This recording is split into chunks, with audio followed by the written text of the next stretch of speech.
I mean, you bring up Bobby Green. He has been on a bit of a tear. I mean, they were talking about that he was going to have the record for four Yeah, wins in the shortest amount of time. yeah, Obviously, it didn't go his way on the last fight. But he's seriously been making some noise. And the funny thing with that one is, it was it last year or was it the year before? He once again a decision didn't go his way, and he kind of said that's yeah. it for him, and he said, I'm sick of these judges. I'm done with the sport. I'm out. Um,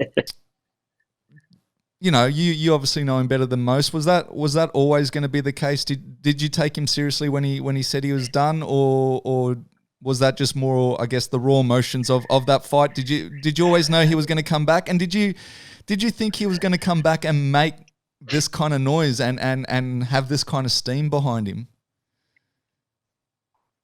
Uh, I took it seriously in the sense that I could see the hurt and the seriousness of his emotions when he said he was going to. Did I believe he was going to retire? Absolutely. Bobby loves. It's a great relationship between those two, and I just feel like the emotions of having another decision not go our way was just getting the better of him at that place. So when he said it, I was, I took him very seriously, but I told him, like, Bob, you're not done yet. Still got a lot left in the tank. Bobby's style is very unique. I think sometimes, the judges don't really understand quite what they're watching when they're watching Bobby, because you look at the stats and, some of those losses, I think most all of them, he's winning the strike count. He's winning the takedown count. Like, he's winning the things that really matter. It's just the way he fights. I think sometimes, they're not sure really what they're watching. So I knew he wasn't going to retire. And, this year alone, like, people saying, oh man, he's kind of making a comeback. Do you think he could still do that? Bobby can always do it. Bobby is one of the best athletes that I've ever worked with. And I've always told him that. I said, Bobby, when you're on and you're focused, you're the best in the world, in my opinion. And it's really been a blessing to see him, have this year that he's having. And I think he's used his platform for some great, some great post fight speeches, and really, captivating our society. We actually got on Fox Business News. They wanted to interview him. The thing that he had, stated about his father, and how he loves all races. And I just thought, he's really done a great job of using his platform in a very negative time. He's used it for the positive. Now, with him using this platform, has he given this stuff a lot of thought, or is it straight off the cuff? Because, as I say, like he's always made ways with his fights, right? Like he is an Yes. entertaining fighter and stuff like this. But this post fight stuff is kind of something new.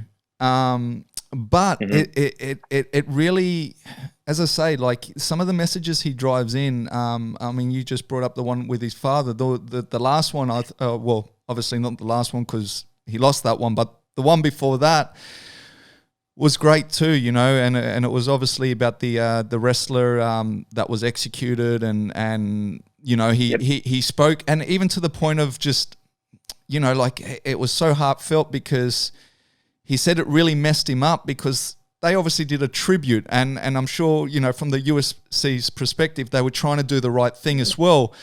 But he was like, man, you show me this stuff as I'm walking out to my fight kind of thing. And he's like, dude, that really messed me up. Right. And I remember, I'm not sure who was interviewing him. I think it was Bisbing, and he kept trying to go with this interview, and the realness of Bobby, just like, do you not understand right now? Like, a guy just died. Yeah. Like, we're talking about a fight. A guy's just died, like, and I think it strikes chords like across the globe. Like the stuff that he's been saying, and the same thing with the father and stuff, like the stuff that he's been saying has got such a wide kind of Yeah. like, do you think he sits at not sits at home and scripts it? Because I do feel it's very authentic, but do you feel like he gives this stuff a lot of thought, or is that just generally the kind of person he is? It's funny you say that, because he doesn't give it a lot of thought. That's generally who he is as a human being. It's funny because I feel like after the fact, he thinks about it more, right? So when Fox Business News called him and they wanted to discuss the post fight speech that he had given, I think he was kind of torn, right? Is one side not going to like me because I'm on this channel? His other side, like, he was kind of torn. Bobby, listen, you got this opportunity coming from a place of love. So now, as long as you place of love, which is really how you feel, you're going to be fine. The world speaks one common language, and that is love. When Bobby does that, he marinates with everybody. And that's what I love about him. And when I said that to him, I could tell it kind of clicked. He's like, you're right. I feel really good about this now. I think I was just nervous. I just don't want any backlash. I said, Bob, you're promoting love. There's no backlash in that. And anyone that has backlash towards that isn't worth the time to stress over. So, it's funny because I do think when he speaks from the heart, and he speaks off the cusp. And I think sometimes afterwards, when he sees the reaction or that the ripple effect that it had, then he kind of starts thinking like, oh wow, like this is really making an impact. My words that I'm saying after these fights. And it's unbelievable. Like, and the thing that I really like about Bobby is that he's made so much noise right now, and none of it has come from talking trash. Right, like we're in this era now, like where I just find like, and people always talk about selling the fight and so forth, and I mean, McGregor was the first one to do it, and then you just see all these people start to pop up, and I get it, because obviously if you can sell a fight, it makes you more money and stuff like that. But like, I just love the way he's gone about it. Like, he's just, you know what I mean? He's making noise for. He's not selling the fight; he's selling himself, and I think that speaks volumes, right? Like I couldn't care who he fights next.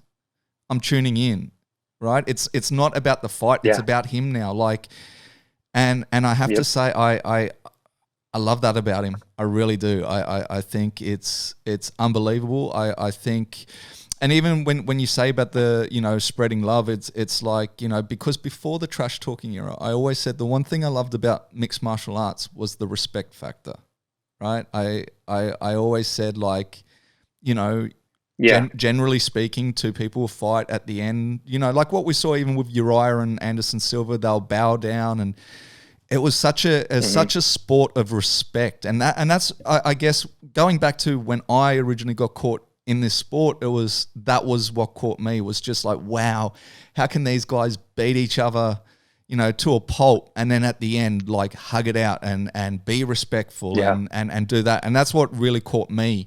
And then, as I said, the tides kind of changed, right? And I say it was the McGregor effect. He was the first one that really came out and did it. And look, don't get me wrong. Like I always say, when McGregor first came out, I enjoyed it too, right?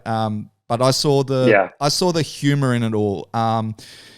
Where I say now he's kind of crossed a few boundaries where I go, okay, well now it's not funny anymore. Now he's taking it too far. Yeah. But I also respected that as well. But look, with Bobby Green, I have to say, like, man, he's one in a million right now. He's just and he's that breath of fresh air that I think we all really needed. And especially in these times that we've had, with the Black Lives Matter movement and, the stuff that's going on around the world and stuff like that. And he's just, I can't speak highly enough of the dude. And I love tuning in. I love even seeing his Instagram stories and stuff like that. He's a real good one to have. He's, as they would say, he's one of the real ones. He is. I always tell Bob, I said, he asked me like, oh, what do you think of this and that? I said, Bob, just be you. When you're you, people are going to love you. Whatever it is in this world you have. When you smile and you do your thing, people they love it because it's authentic. And I said, man, just don't ever change for me. I love you to death. I've enjoyed every part. He just has, I've always told him that for years. I'm like, man, when you get on the mic and you get on the camera, you speak from the heart, like you can feel it. You can feel it in his words. You're like, man, he's passionate. He's really believing and really is behind what he's saying. Yeah, and I've always said honesty is the best policy, right? Like people can disagree with you, but they can't be mad at you. You know what I mean? So if he's ever worried about like, are people going to judge him? Like I always say, look, they can disagree, but they can't be mad if you're being honest, right? Like it's just the best way to go.